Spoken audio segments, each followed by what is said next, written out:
Hello everyone, welcome back to our course. In this chapter, we'll talk about the important role of critical thinking in applied translation, and we'll focus on the following 5 sections. Section 1, using critical thinking to understand the original text. Section 2, using critical thinking to analyze the author's intention. Section 3, using critical thinking to discover and clarify ambiguity. Section 4, using critical thinking to analyze and use reference materials. Section 5, using critical thinking to review the translation.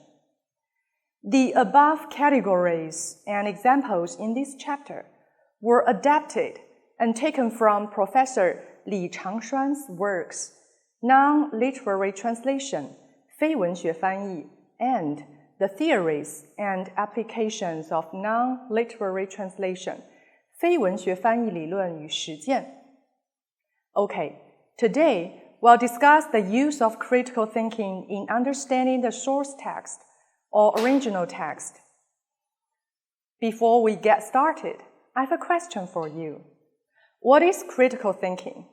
Its definition is contested, but competing definitions can be understood as differing conceptions of the same basic concept. Careful thinking directed to a goal. Here in our class, I like to use the definition proposed by Ramsey and Aaron. Critical thinking is the kind of thinking that goes beyond obvious meanings and easy answers. Critical means skeptical, exacting, creative. When you operate critically, you question, test, and build on what others say and what you yourself think. The word critical does not mean negative in this context. It comes from Greek words meaning to separate and to discern. A critical thinker, reader, or writer separates a subject into its parts, discerns how the parts work together and how the subject relates to other subjects, and often judges the subject's quality and value. From the Little Brown Handbook by H. Ramsey and Jane E. Aaron. Professor Li Changshuan thought that in the process of translating, critical thinking is when the translator looks at the equivalent words given in the original text, translation, dictionary, and all the information found on the internet with suspicion, and relies on the evidence he or she has to make correct judgments in understanding and expressing based on logical reasoning.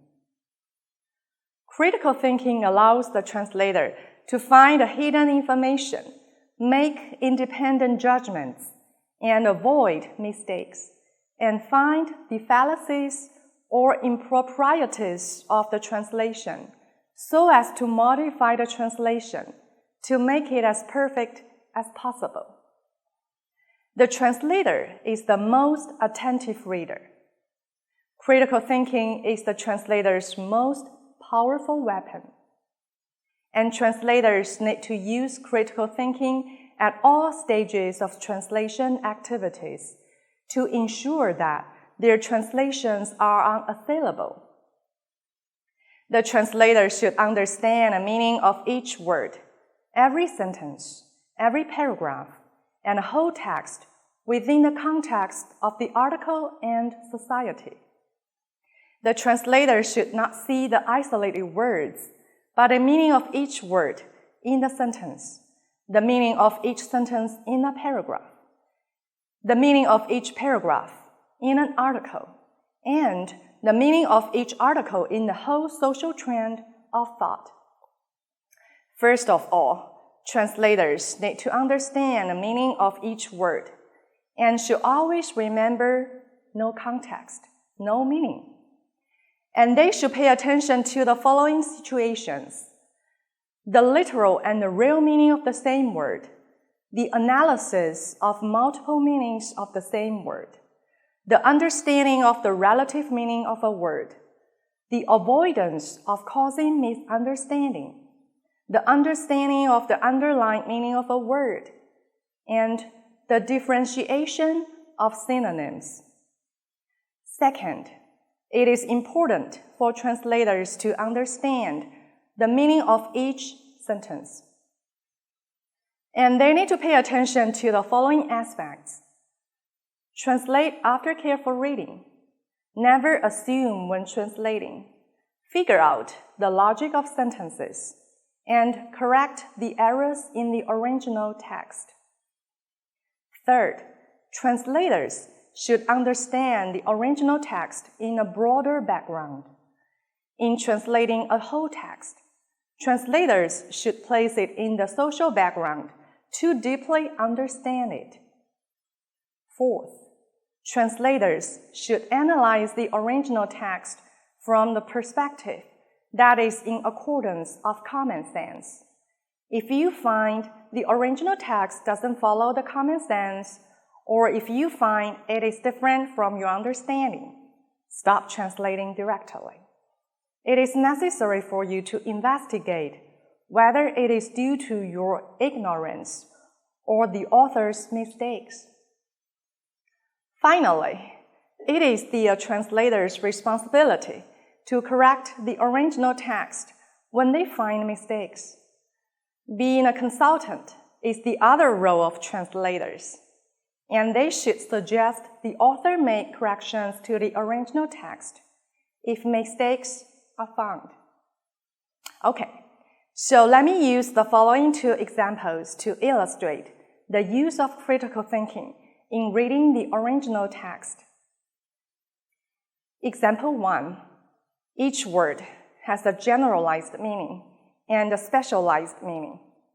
So in the process of translating, we at first need to define the relative meaning of a word through its equivalent word. Let's take a look at a translation of 小型汽车 and 小型自动挡汽车.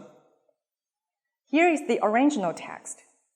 驾驶租赁或外国注册机构在中国常驻机构或派出机构的中国机动车的准驾车型为小型汽车和小型自动挡汽车. Here is the original translation.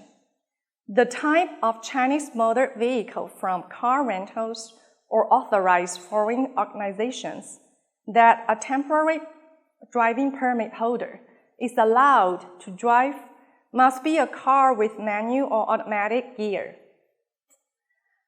After a careful reading of the original text, we will find that small is a key word, which is not precisely translated, thus making the translation meaningless. So, a suggested translation is as follows. The type of Chinese motor vehicle from car rental firms or the Chinese subsidiary or branch of an organization registered in a foreign country that temporary driving permit holder is allowed to drive must be a small car with manual or automatic gear. However, issues still emerge in this translation.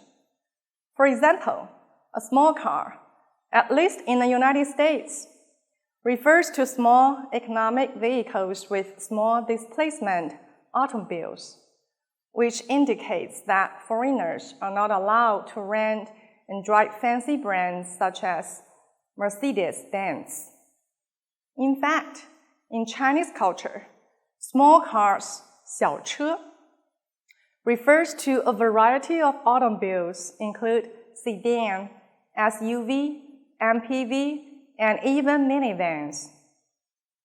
However, foreigners probably couldn't understand it.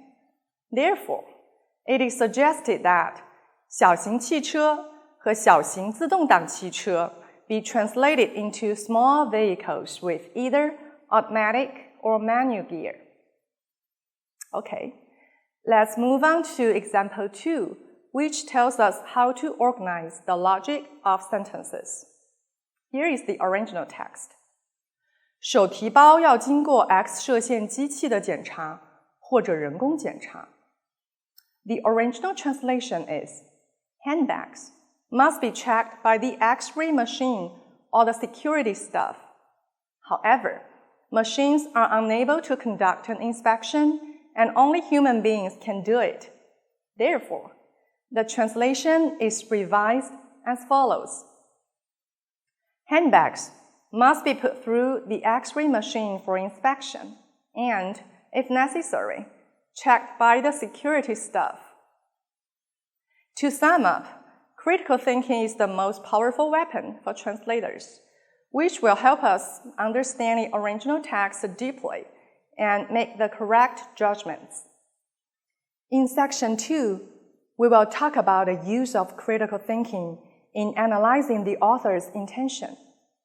Okay, so that's all for this class. Thank you very much, and see you next time.